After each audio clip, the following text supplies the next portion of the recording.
I love all the conversation. I was just a part of it. We run on Fayette time anyway. We're good. All right. Well, let's have a prayer, and then we'll jump into Ecclesiastes 9 this morning. All right. If you would, bow with me, please. Our Father in heaven, we come before you this morning, and we are just in awe of your majesty. We're in awe of who you are. God, you are the only God. We praise you. We give you honor. We give you all glory. We praise you for your word that you've given to us. God, you are so gracious and merciful to us that we can know who you are, that we can know who you want us to be. And God, we just pray that this morning, as we look through your scriptures, that we wouldn't impose ourselves on your word and that we would let you speak to us. And we just pray that everything that we do will glorify you and not ourselves. In Jesus' name, amen. Okay, well, let's jump into Ecclesiastes chapter 9. Now, if you noticed, the screen hasn't been super busy throughout this entire class, but now we're on a new screen. So last week we got to the really big shift, I believe, of the entire book of Ecclesiastes, which is at the end of chapter 8 and the beginning of chapter 9. And the main reason why I think that, we've been focusing on the questions all the way up to this point. What's fascinating about, once we get to chapter 9, there's only one more question throughout the rest of the entire book. And even that question is really sort of a rhetorical question that's a conclusion. And we talked about last week several different things, but let's reread chapter 8, verse 16 through chapter 9 and verse 1 and just see how this is almost a pivot. He goes from exploring and asking questions and searching to now he's going to start explaining. And I think we're going to see that in chapter 9, verse 1. So chapter 8 and verse 16, let's read these verses together, please. When I gave my heart to know wisdom and see the task which has been done on the earth, even though one should never sleep, day or night, and I saw every work of God, I concluded that man cannot discover the work which has been done under the sun. Even though man should seek laboriously, he will not discover. And though the wise man should say, I know, he cannot discover. For I have taken all of this to my heart and explain that righteous men, wise men, and their deeds are in the hand of God. Man does not know whether it will be love or hatred. Anything awaits him. And so just at listening to the way that Solomon writes this at this point, he's like, I'm taking all of this stuff into my heart. Guess what? I can't figure it out. Even if I never slept again, I would never, ever figure it out. And so going from the seeking and asking all these questions to chapter 9, verse 1, he says, I've taken it all into my heart. And now he's going to start explaining it throughout the rest of the book. And what's fascinating is a lot of the conclusions that we're going to see in chapter 9 through 12 are a lot of the conclusions we've seen throughout the book. So it's almost going to be repetitive, but it just has a different, I don't know a good way to say it, a different timbre, a different sound to it when we read it.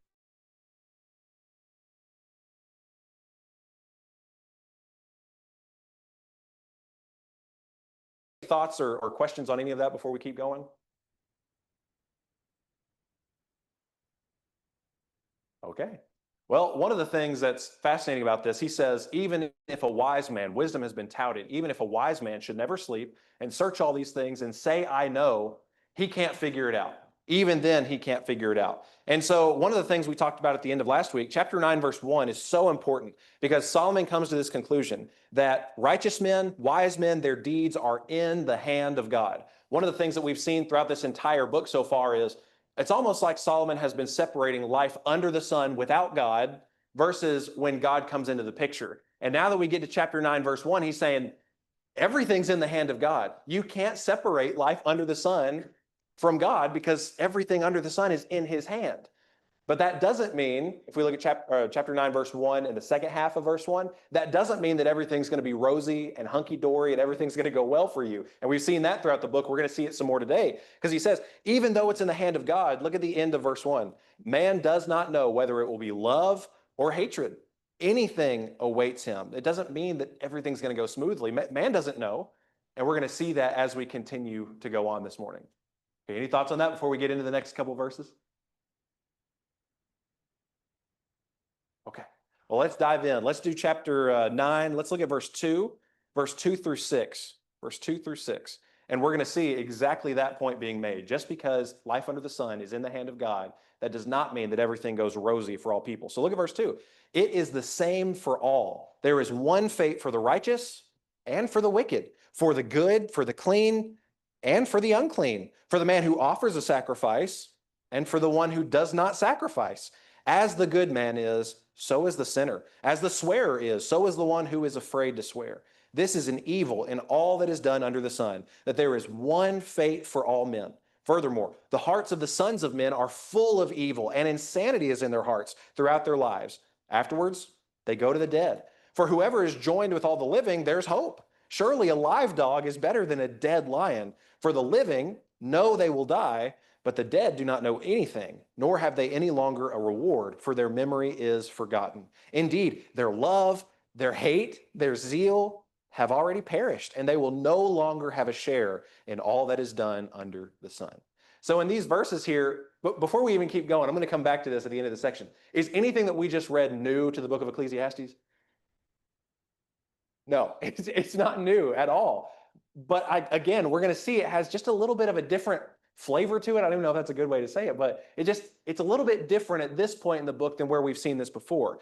The first conclusion in this section is that death is absolutely certain.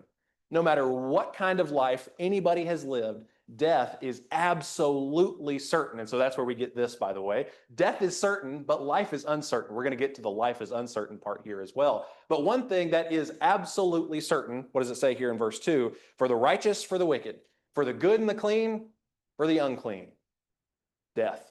It is absolutely certain. What's that phrase people say? There's only a couple of things that are true in life, like death and taxes. Is that what it is? Yeah, death and taxes. I like one of those more than the other, I think. Death and taxes. But no matter what type of life that you live here, in verse 2, right at the beginning, it is the same for all. Nobody can escape death. We could also say that death is not a respecter of persons. It doesn't matter. And you even think about all the way back in maybe Genesis chapter 5, I want to say, where the genealogies are given. And those people live for years and years and years. How many years did Methuselah live? 900 something, 86? I'm not sure, something like that. But what was that? 969 years.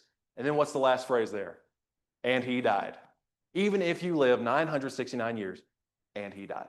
And so that's what Solomon's saying. It doesn't matter what kind of life you've lived, death is not a respecter of persons. And so at the end of verse 2, as the good man is, so is the sinner. As the swearer is, so is the one who's afraid to swear. And so at looking at all these things, verse 3 says, this is an evil that's done under the sun, that there's one fate for all men.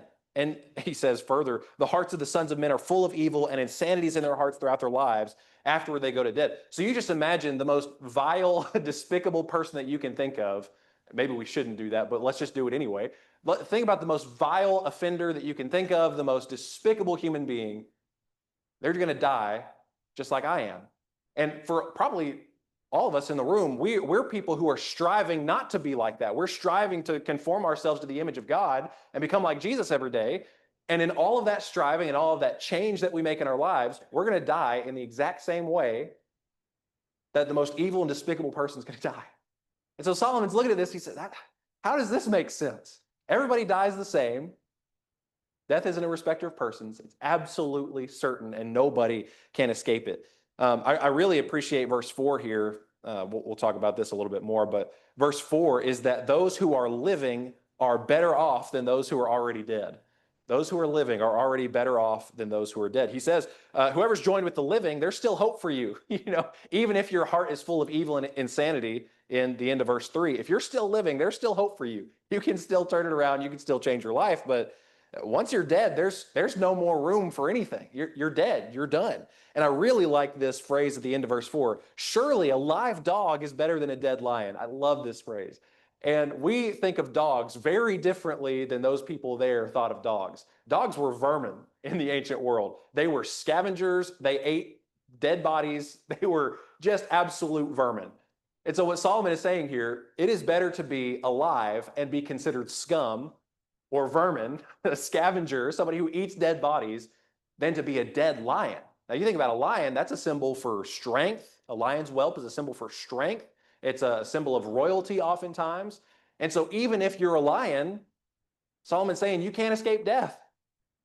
And it's better to be alive and this considered scum, vermin, scavenger than to be a lion, this, powerful, touted person, and you're dead. Interesting. Yes, sir. I think that's the bottom. This doesn't lie Yeah. Yeah, that's a great point. Talking about, was that to his throne or was it his house? I can't remember. Was it his throne? Okay, yeah, to his throne, these lions that are leading up to his throne, the symbol of his power and authority. And so for Solomon to say it's better to be a live dog than a dead lion, I think that hits a little bit different. That's a great thing to bring up. And we'll fact check that. I see he's searching. He's going to go find it. We're going to fact check that here in a second. Any other thoughts on any of this? 1 Kings 10:19. Is it his throne? Okay, great. To his throne, those lions to the throne. Yes, sir. In recent international news in the past couple of days, you've heard of the meetings of the presidents of China and Russia and meeting, and they're talking about it. Evidently, they were supposedly caught on a hot mic talking about it's pretty sad, but organ harvesting in order to transplant bodies to live forever. And that was the idea. And the point we were talking about this morning was, what is the one thing that those two do not have in their minds? Immortality. They think they have everything else, and they know what is coming is what they're trying to avoid. So I think that fits in perfectly here. Yeah, that's a great thing to bring up. Just world leaders trying to live forever, and I'm not going to go down that rabbit hole. I had a whole separate thought. I'm not going to go down there. But yeah, I mean, it's so. I'm trying to remember. Somebody told me something along the lines of, "It's amazing how much money people spend at the end of their lives trying to live forever, and it's inescapable." Not to say that you can't, lengthen your life, lengthen your days, but the quote was something along the lines of, "When we're young, we give up our health in the pursuit of money, and then when we're older, we give up our money in the pursuit of health," which is just so interesting to me. And death is certain for all of us. Did somebody else have? I thought I saw a hand. Yes, sir.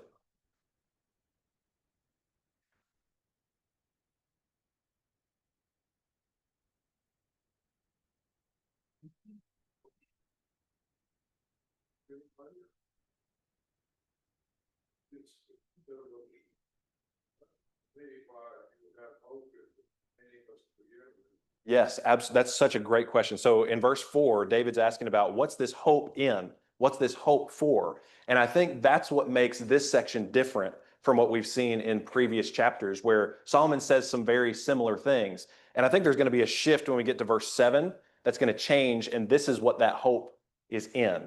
Because right here, he's just saying what he's already said. Death is certain for everybody. Doesn't matter how you live, if you're righteous, if you're evil, everyone's going to die. It's inescapable. But there is hope for some people who are still living with verse 7 in mind. And we'll get there in just a minute. That's a great question. I think that's really important. Any other thoughts or questions on this section before we keep going? Okay. Let's look at verse 5 here. The living know they will die, but the dead do not know anything. No, nor have they any longer reward, for their memory is forgotten. So even here in verse 5, the living know that they will die, but once you're dead, you can't do anything. So that's why I think there's also a touch of that in verse 4. There's hope. There's still things that are able to be done. There's nothing that can be done once you're dead. Once you're dead, it's done. Everything is already gone. And so verse 6 even includes some of the little details of those things that you can't do anymore. So in verse 6, their love, their hate, their zeal have already perished, and they will no longer have a share in all that is done under the sun. So just the point here is, once you're dead, you're done. If you're alive, there's still hope. There's things you can still do, but once you're dead, you're done. And so then, zooming out just a little bit, kind of where we started in the section, how is this any different than what we've seen so far in the book? It's not at this point. It's really not any different than what we've seen throughout all of Ecclesiastes. Yes, sir? He ends under the sun. So he's sometimes we jump to eternally and say we're not. But he's not discussing eternally. He's discussing the here and the now. Absolutely. The here and the now, life under the sun. That's what he's talking about in these verses. And that's a really good point, because that's what makes this completely the same as what we've seen so far. But the conclusion is about to change dramatically in this next couple of verses. So let's go to these next couple of verses, verses 7 through 10 together here. Verses 7 through 10. Go then, eat your bread in happiness, drink your wine with a cheerful heart, for God has already approved your works. Let your clothes be white at all time, And let not the oil be lacking on your head. Enjoy life with the woman whom you love all the days of your fleeting life, which he's given you under the sun. For this is your reward in life and in your toil, which you have labored under the sun. Whatever your hand finds to do, do it with all your might. For there's no activity or planning or knowledge or wisdom in Sheol where you are going. So I think this is where the big shift is here. It's, look, you're going to die. Whether you like it or not, you're going to die. And everything that you do in life under the sun is going to cease. No matter how wealthy, how powerful, no matter any of that stuff, you are going to die. So then, what should we do with that knowledge? What Solomon says here, verse 7, notice God is in the picture in the middle of verse 7. That's a really important thing for us to see. With God in the picture, we can truly enjoy what we have. We've seen glimpses of this all along the way, but it hasn't really hit quite this hard, I don't know, in the book of Ecclesiastes. But we've seen it in chapter 2, chapter 3, chapter 5, chapter 6, chapter 7, and now we're seeing it again here in chapter 9. Now, God is not approving of evil works here in verse 7 because it says he's already approved your works. But we could go up to verse 3 and see that Solomon is clearly condemning evil. So he's not approving of evil works, but those who acknowledge that God are in the picture. So with God in the picture, we're able to enjoy our lives. We're able to eat good food. We're able to drink things that taste good. God's approved of it. Enjoy life with your spouse. We talked about that 2 weeks ago, I think, in chapter 9, verse 9, where it says, enjoy life with the woman whom you love. We're talking about Solomon here, 700 wives and 300 concubines. And we saw the thing at the end of chapter 7 that can be a little bit confusing, but he was talking about the seductress and temptress and all those things. And yet one of his conclusions is enjoy life with the one woman that you love all your days. That's the ideal. That's what the picture should be. And that's what he says. Enjoy life with the woman whom you love all the days of your life. So enjoy it. Enjoy your life. That's your reward. We are all going to die, just like if we live the worst life in the history of the world. So don't waste it. Don't waste your life. Enjoy things. Verse 8 is a really interesting verse to me because verse 8, people have taken this many different ways. Some people say, let your clothes be white all the time and let not oil be lacking on your head. Some people say, look, you buy those white clothes. Those are fancy. Those are nice. You buy those, you put those on. Oil was a luxury. It was also a perfume or just a normal part of your general maintenance. It's like, take care of yourself. And surely that's true here. He's saying, enjoy your life, enjoy those things. But I actually think verse 8 has something more to it. Because when we think about clothing being white in the scriptures, what is that normally talking about? Purity, yeah. So not only is it enjoy life within the confines of what God has said, but live a pure life. Let your life be filled with purity. Let God be a part of your life and let your life be filled with purity. And oil being on your head, what's that a symbol for throughout the scriptures? This is sort of a harder one, I think.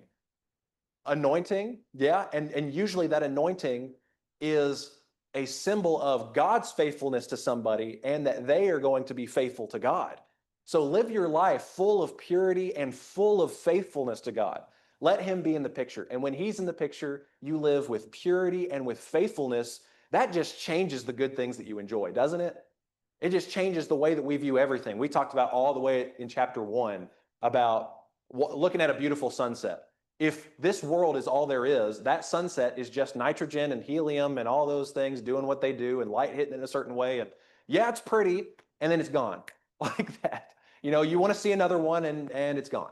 You want to see another one and it's gone. But with God in the picture, we start looking at that differently, don't we? It's not just hydrogen, helium, lithium, beryllium. It's not all that stuff. By the way, some of those are not in the atmosphere. Sorry about that. But it's not just that. It's my God made that, and I can enjoy that in a way that is so much deeper and wider than materialists could ever hope for, right? And that's what's so beautiful about this. Live your life with purity, live it in faithfulness to God, and you can enjoy things in a way that nobody else can, except other people who trust in God. Any thoughts or comments on any of that? Yes, sir.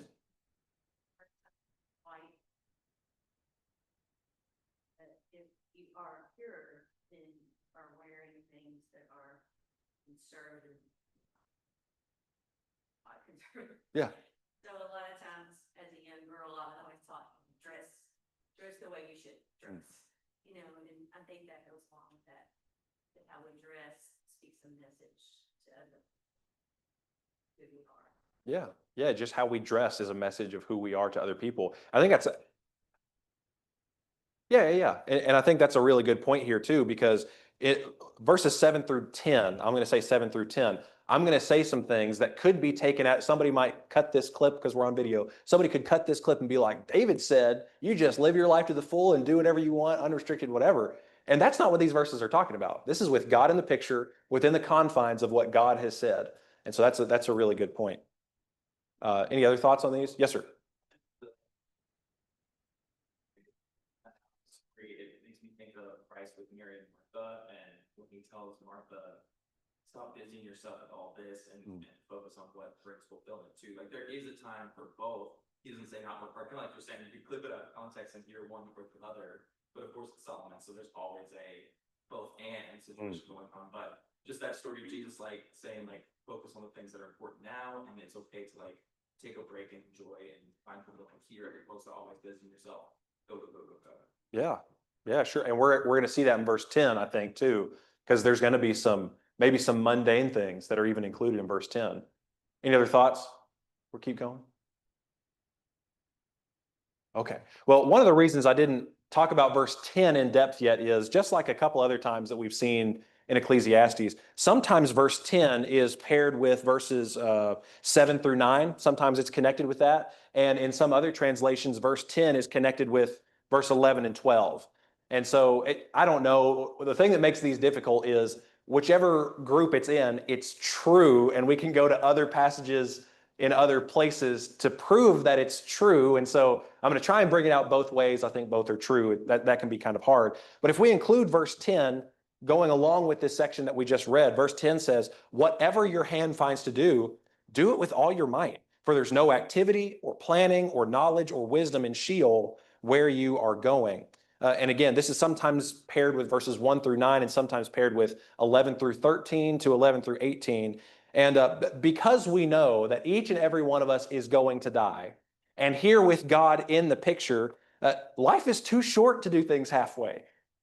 Life is too short to spend all your time doing things that you hate doing or that you don't want to do. There are mundane things that we must do, and we all know that. Nobody likes going to the DMV, I don't think. Sorry, Eddie. I know that's not directly you, but not everybody enjoys doing those things. We have to do those things. But he's saying whatever your hand finds to do it with everything you've got.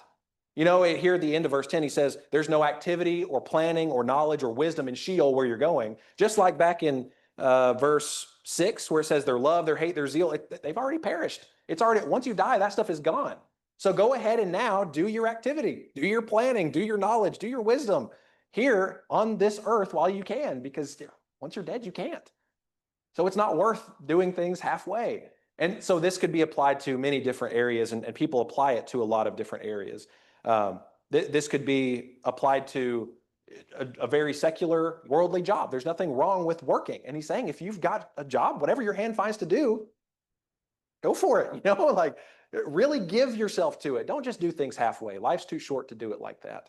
And again, this is one of those sections where somebody could very easily take this out of context and start saying, aha, I'm just going to do whatever I want and do it to the full. Well, connecting this to verses 7 through 9, this is with God in the picture, within the confines of a God-filled life under the sun. So whatever we do, let's go for it. You know, life is too short to waste it. I haven't read this book, but I just saw this title the other day. John Piper, I think he's a very well-known Calvinistic preacher. And he has a book that's titled Don't Waste Your Life. Never read it. I don't know if it's any good. But I read this verse and I was like, I think that would be a great summary for verse 10. Don't waste your life. There's no planning or knowledge or wisdom in Sheol when we all die. So don't waste your life. Go for it. Cool stuff. Okay, any thoughts on verse 10 or anything? Okay.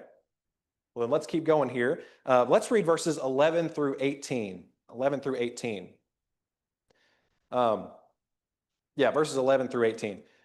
I again saw under the sun, the race is not to the swift, and the battle is not to the warriors, and neither is bread to the wise, nor wealth to the discerning, nor favor to men of ability, for time and chance overtake them all. Moreover, man does not know his time, like fish caught in a treacherous net and birds trapped in a snare, So the sons of men are ensnared at an evil time when it suddenly falls on them. Also this I came to see as wisdom under the sun, and it impressed me. There was a small city with few men in it, and a great king came to it, surrounded it, and constructed large siege works against it. But there was found in it a poor wise man, and he delivered the city by his wisdom. Yet no one remembered that poor man. So I said, wisdom is better than strength. But the wisdom of the poor man is despised, and his words are not heeded. The words of the wise heard in quietness are better than the shouting of a ruler among fools. Wisdom is better than weapons of war, but one sinner destroys much good. So here in these verses, I really like a lot of these things that is talking about here. And I do think that this all connects with the beginning of chapter 9. All men die alike. We've already seen that, right? Whether you're righteous or you're evil, whether you're good and clean or you're unclean, every single person is just going to die. In the same manner, everybody dies. And along those same lines, we've seen this before in Ecclesiastes too. He says the race doesn't always go to those who are the fastest. The battle doesn't always go to the strongest warriors. Bread doesn't always go to the wise. Wealth doesn't always go to the discerning. And favor doesn't always go to the men who have the ability. For time and chance overtake them all. I think this is such an important thing for us to see. Time and chance happen to all men.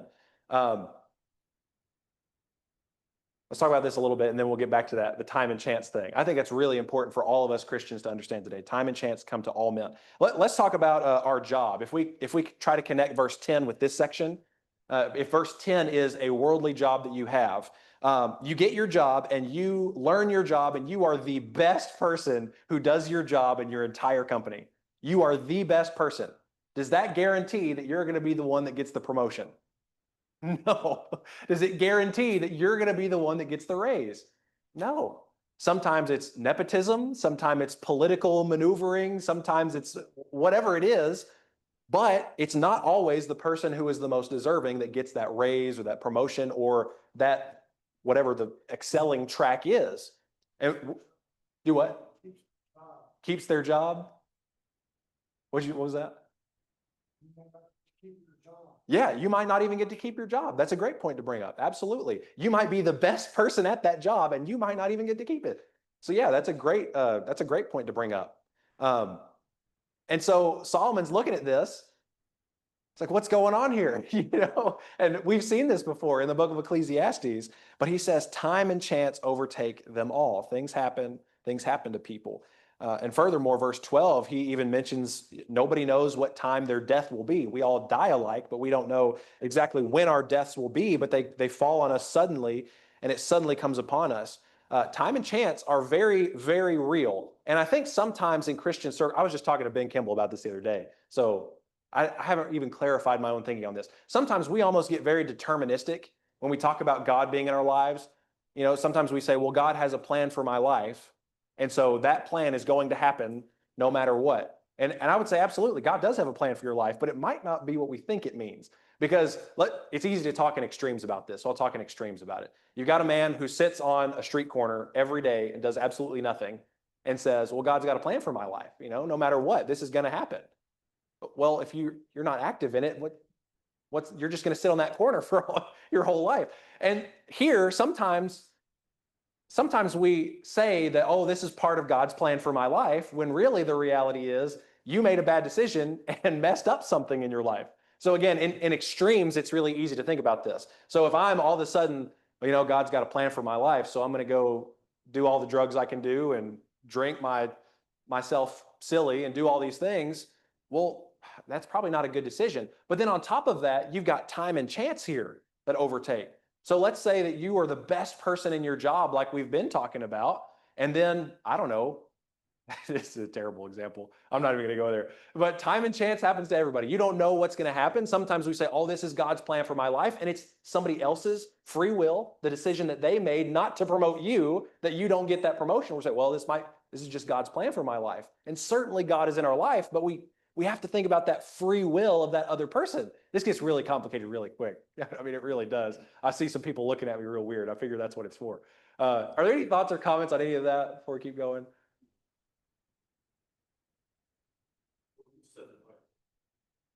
Number one, free will. Number two, choice. That's the way God works. He doesn't force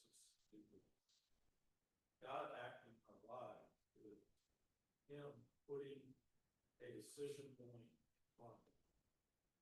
And it's up to us to make a free will choice, how we are, how we can handle it. And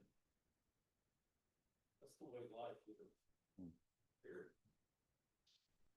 And ultimately, that's how I see, I see that through everything throughout the scripture. Of God, saw God from the very beginning. We don't have, no pun intended. Yeah. That's the way that's.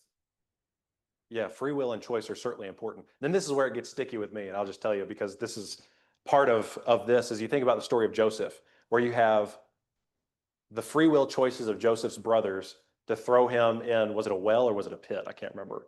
Pit, thank you, appreciate that. Into a pit. And then at the end of the story, we know he says, well, God intended all this to work out for good, you know? But there's all kinds of choices along the way that happen. And so I think you're right. And it's really confusing. But then there's time and chance that comes in there too. Yes, sure. Also, in the language, when God hardened the person's heart, God hardened Pharaoh's heart. Did he go in and somehow twist it and do something? Or was it, no, I'm going to put another decision point in front of Pharaoh. And God knows, he understood Pharaoh's going to make, he's going to go down the wrong choice. He's going to make the wrong choice. He's going to put a decision point in front of him. And I think this works with everybody, but the more often that you do something, the easier it seems to be to do it. That works both ways. Both doing bad and doing good. The more often that you choose to take that next drink, the easier it is to take the next one. But the more the same way, I think becomes easier just, and I think you mentioned this in your own life recently, like the more often that is that you have a chance to talk with, that you actually choose to talk to somebody about God, talk to them about Jesus, easier it becomes to do it for the next person. And the next one, eventually, David's standing up here, the shy guy, and we can get him to stop talking. That's it. That's true. No, I'm just kidding. I got some hand raised right after that, so I'm in trouble. Just kidding. Yes, ma'am.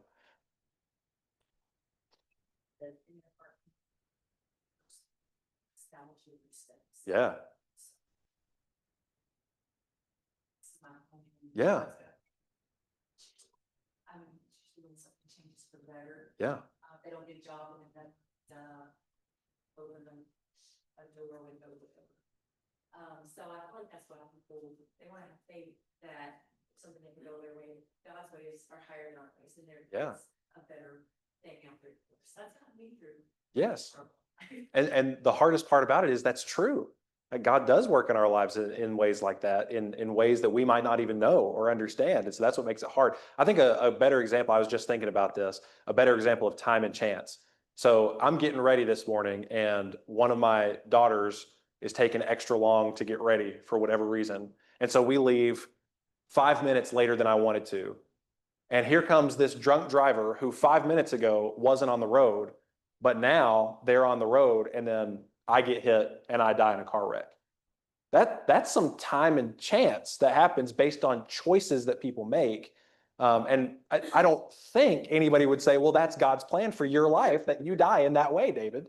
I don't think so. Maybe somebody would. Maybe I just don't understand. But I do think we all kind of know that time and chance happen, and it might be hard to identify exactly when it hits. It's similar to Mallet. I try to teach myself that every time I have somebody pull in front of me to slow or driving too slow, it's like I really want to go on. I gotta get around this. Wait a minute. Is there a reason that this is happening?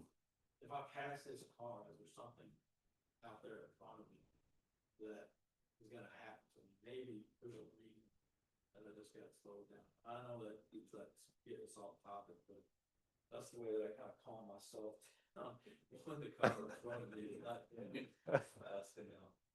Yeah. maybe that.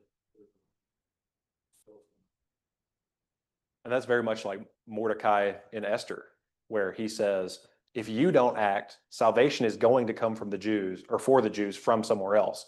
But who knows? Maybe you are here for such a, that's a lot of our struggle with it is it's the who knows part. Anyway. Yes, sir.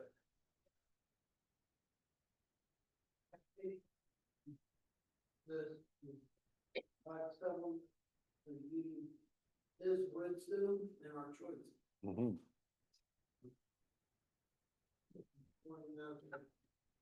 He should be first and forward and we'll know what to do. Yeah, absolutely. I think that connects really well with verse 10. He says, whatever your hand finds to do with everything you've got. Do your planning, do your knowledge, do all this wisdom, do your activity, because once you're dead, it's gone. So make wise choices. I think that's a really good point. Anything? Yes, ma'am.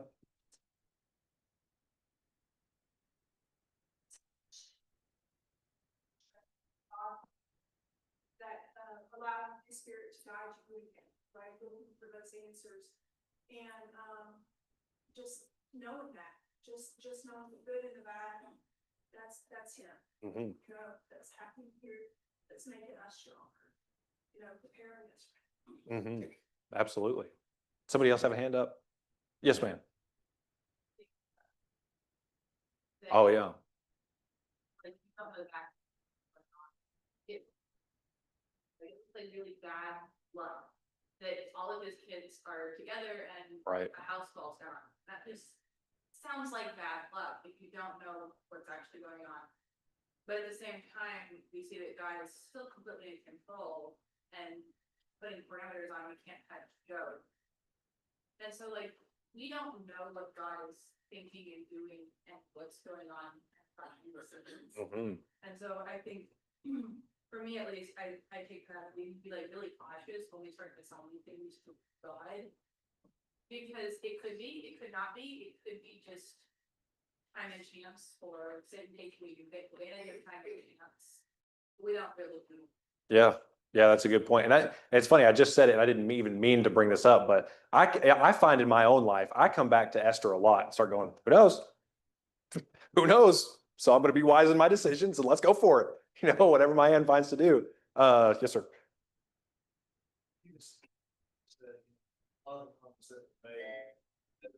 Phrase, I don't know, you don't know, who knows, was used a lot, and it's certainly true.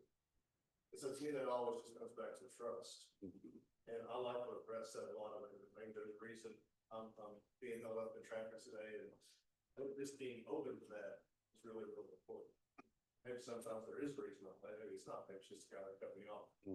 But being open to that and looking for, you know, if you're praying about a decision to make in life, I don't think you just pray about it and forget about it. Pray about it, then you look, you're open to things that are happening. You know, it's, I want to buy a house, I'm praying for God's guidance, and all of a sudden it's getting really hard to do that. I can't get approved or the appraisal, but maybe that's God telling him about that house. Yeah, who knows? Maybe it's, maybe it isn't, but having that trust and openness and looking for that, I think is really, really important. Component of our faith and our walk. Absolutely. Yes, sir. Well, And you're the last one. Joe, because when you said the car crash story, and you're like, I don't think you guys would say that was. My mind went to, well, I don't think that Joe's kids would say that that was allowed by God, but plot twist it was.